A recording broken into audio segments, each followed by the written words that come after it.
মৰিগাঁৱৰ আগশাৰী শিক্ষানুষ্ঠান গড়মাৰী আঞ্চলিক উচ্চতৰ মাধ্যমিক বিদ্যালয়ৰ সোণালী জয়ন্তী অনুষ্ঠানৰ সামৰণি।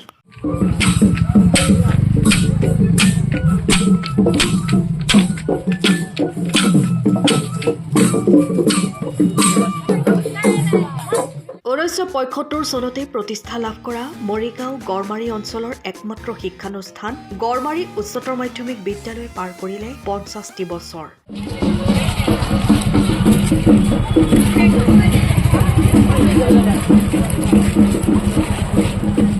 যাৰ বাবে বিদ্যালয়খনে পালন কৰে সোণালী জয়ন্তী।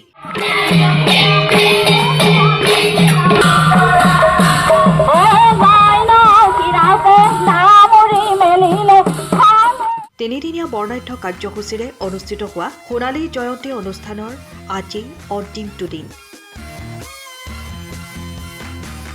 অন্তিম দিনাৰ প্ৰথম কাৰ্যসূচী বাহিৰ কৰা হয় এক বাৰেৰহণীয়া সাংস্কৃতিক শোভাযাত্ৰাৰে।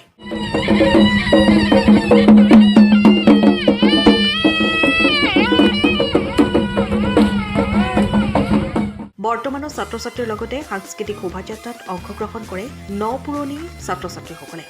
শোভাযাত্ৰাৰ অনুষ্ঠানটি মুকলি কৰে মৰিগাঁৱৰ বিধায়ক ৰমাকান্ত দেউৰীয়ে। বাৰেৰহণীয়া সাংস্কৃতিক শোভাযাত্ৰা আছিলে। এই শোভাযাত্ৰাৰ আমাৰ গোটেই অঞ্চলৰ যিমান জনগোষ্ঠী আছে সকলো জনগোষ্ঠীৰ কালচাৰ যিমান আছিলে সকলোকে আমি আমন্ত্ৰণ কৰিছিলোঁ। ইতিমধ্যে আহি সকলোৱে আমাৰ লগত অংশগ্ৰহণ কৰিছে। অলপ আগতেই আমাৰ মৰিগাঁও সমষ্টি সদৰ বিধায়ক ৰমাকান্ত দেউৰী ছাৰে আহি আমাক শুভ উদ্বোধন কৰিছিলে। আৰু বাৰেৰহণীয়া সাংস্কৃতিক শোভাযাত্ৰাটোৱে এটা আলোড়ন সৃষ্টি কৰিছে যে সাংস্কৃতিকভাৱে আমি যে সকলোৱে ঐক্যবদ্ধভাৱে গোটেই এলেকাটোৰ মানুহবোৰ যে আছোঁ তাৰ এটা চিনাকি আৰু প্ৰতিপন্ন হৈছে। গতিকে ইয়াৰ পিছত তেখেতসকলে ঘূৰি অহাৰ পিছত আমাৰ কষ্ট কৰি আহিব, যিহেতু আমাৰ ভোজনৰ ব্যৱস্থা আছে। তাৰপিছত মুকলি সভাত আমি আমন্ত্ৰণ কৰিছিলোঁ অসমৰ শিক্ষামন্ত্ৰী মাননীয় ৰনোজ পেগু ছাৰক আমি আমন্ত্ৰণ কৰিছিলোঁ। লগতে আমাৰ সমষ্টিৰ বিধায়ক তথা কেবিনেট মন্ত্ৰী পীযুষ হাজৰিকা ছাৰকো আমি নিমন্ত্ৰণ কৰিছোঁ। তেখেতে ইতিমধ্যে কিবা বিশেষ কাৰণত দিল্লীলৈ যোৱা বুলি গম পাইছোঁ। তথাপিতো আমি চেষ্টা কৰিছোঁ তেখেতে আহিব বুলি। গতিকে মুকলি সভাখনেই সোণালী জয়ন্তীয়ে আমি তিনিদিনীয়াকৈ যি কাৰ্যপন্থা হাতলৈ পাতিছিলোঁ, মুকলি সভাতে তেখেতসকলৰ বক্তব্যই আহি থকা প্ৰজন্মসকলক এই শিক্ষানুষ্ঠানটোৰ যোগেদি তেখেতসকলে যেন এটা পোহৰ ৰেঙনি পাবৰ কাৰণে সক্ষম হয়। সোণালী জয়ন্তী ৫০ বছৰ আগতেই যিসকল অগ্ৰজৰ ব্যক্তিয়ে এটা মহান শিক্ষানুষ্ঠান জন্ম দি থৈ গ'ল, জন্ম দি যোৱা ব্যক্তিসকলক আমি আজি ৩টা দিনতে তেখেতসকলক শ্ৰদ্ধাৰে স্মৰণ কৰিছোঁ। তেখেতসকলে এটা মহান শিক্ষানুষ্ঠান যিহেতু জন্ম দি থৈ গৈছিল, তাৰ কাৰণে আজি আমি পোহৰ বাট পাইছোঁ, শিক্ষাৰ পথ পাইছোঁ। গতিকে সেই অনুপাতে ৫০ বছৰৰ পিছত এই অনুষ্ঠানটোৱে কিমানখিনি অগ্ৰগতিৰ ক্ষেত্ৰত আগবাঢ়িছে শৈক্ষিক দিশত, তাৰে কিছু আমাৰ আলোকপাত হৈছে। অনাগত দিনত এই অনুষ্ঠানটোৰ যোগেদি শিক্ষাৰ এটা বাতাবৰণ সৃষ্টি হ'ব বুলি আমি অনুভৱ কৰিছোঁ। আহি থকা প্ৰজন্মৰ ছাত্ৰ ছাত্ৰীসকলে এই সোণালী জয়ন্তীৰ ইতিবাচক এটা আদৰ্শ হিচাপে তেওঁলোকে এটা প্ৰচেষ্টা গ্ৰহণ কৰিব। আৰু অনাগত দিনত আমাৰ গড়মাৰী আঞ্চলিক উচ্চতৰ মাধ্যমিক বিদ্যালয়ৰ তৰফৰ পৰা এটা বিশেষভাৱে তেওঁলোকে শিক্ষা গ্ৰহণ কৰি অঞ্চলটোৰ কাৰণে বিশেষভাৱে গৌৰৱ কঢ়িয়াই আনিব বুলি আমি আশা কৰিছোঁ। গতিকে সোণালী জয়ন্তী ইতিহাসে আমাৰ ৫০ বছৰ আগতে যিসকল অগ্ৰজৰ অশিক্ষিত ব্যক্তি আছিল যদিও ইমান দূৰদৰ্শিতা চিন্তাধাৰে যে এটা শিক্ষানুষ্ঠান জন্ম দিছিলে, আজি ৫০ বছৰ পিছত আমি কিমান আগবাঢ়িছোঁ তাৰে কিছু কিন্তু আমাৰ বিভিন্ন দিশতে আলোকপাত হৈছে। আৰু তাৰেই ৫০ বছৰ আগত যেনেকৈ ঐক্য সংহতি ৰাখি তেখেতসকলে ইমান যাতায়াতৰ ব্যৱস্থা সুব্যৱস্থা নাছিল, তেতিয়াও তেখেতসকলে এডাল এনাজৰী মাৰ বান্ধি যেনেকৈ অনুষ্ঠান জন্ম দিছিলে, আজি প্ৰযুক্তি বিজ্ঞানৰ যুগত আজিও সোণালী জয়ন্তী এটা প্ৰতিপন্ন হৈছে যে আঞ্চলিকভাৱে যে আমি ঐক্যবদ্ধভাৱে আছোঁ, তাই আজি চিনাকি আৰু প্ৰতিপন্ন হৈছে।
মৰিগাঁৱৰ পৰা Shashikanta Bordoloi report time of আছা। সময়ৰ খবৰ সময়ত পাবলৈ ফ'ল' কৰক টাইম অফ আছা।